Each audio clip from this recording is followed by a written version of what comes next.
being the beloved, such that when the storms come, we do not become unmoored from the safe harbor of God's love? How can we become strong in our habits of making peace with where we are so that we can be anchored to where we shall be, which really is the throne of God?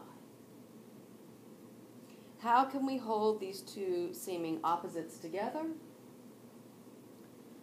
The poet Mary Oliver gives us a hint that we can do this in her brief poem,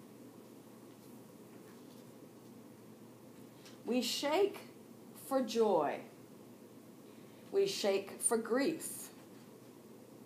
What a time they have, these two, housed as they are in the same body.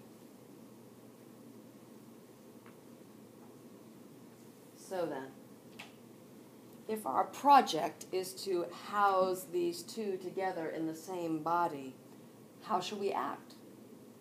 How can we act so that while feeling dislocated from our spiritual reality of being with God, we can nonetheless gain the reality of our belovedness? There are many ways to answer this question, but there is one which I'd like to offer you this weekend. Our sacred story of the Bible offers us a practical tool for practicing being secure in our identity as God's beloved, even as we encounter these difficulties. And this tool that's from the Bible is a metaphor, the metaphor of the resident alien.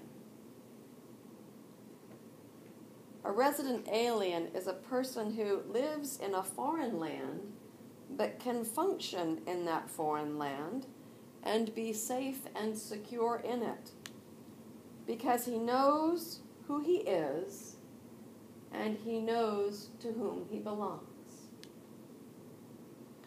A resident alien is someone who does not have the rights of citizenship, but who nonetheless lives among a people different than her own. Historic Israel developed laws about how to treat resident aliens. They're in the book of Exodus, in case you're interested.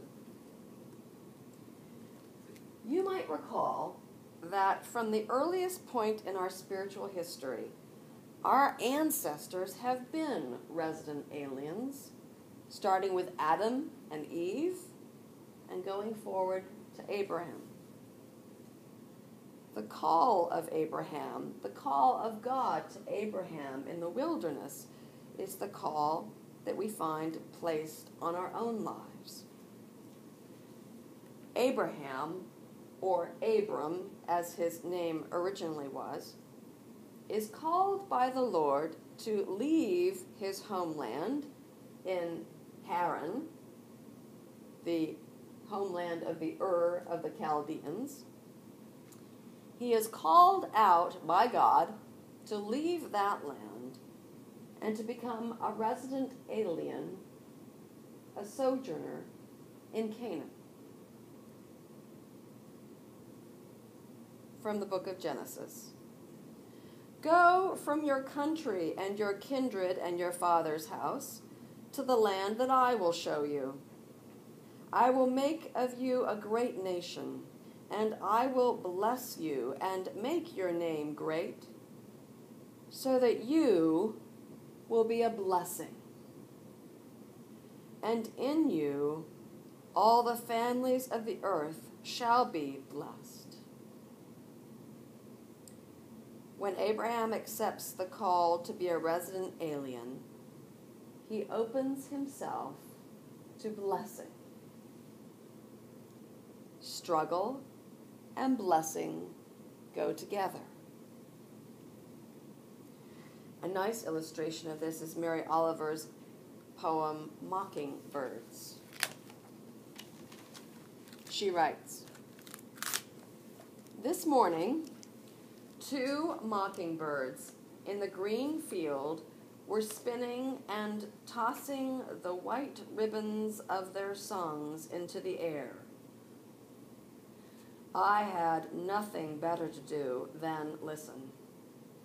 I mean this seriously.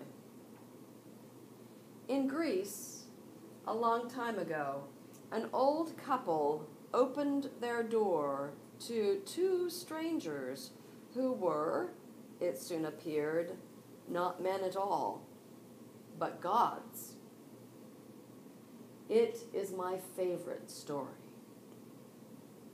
How the old couple had almost nothing to give but their willingness to be attentive. But for this alone, the gods loved them and blessed them.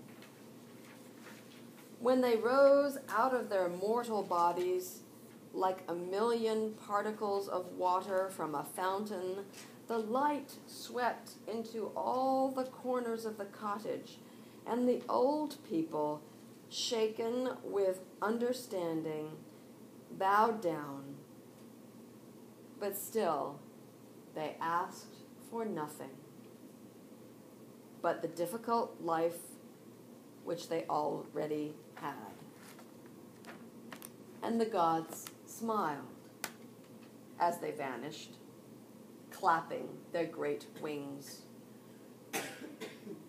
Wherever it was I was supposed to be this morning, whatever it was I said I would be doing, I was standing at the edge of the field. I was hurrying through my own soul, opening its dark doors. I was leaning out. I was listening.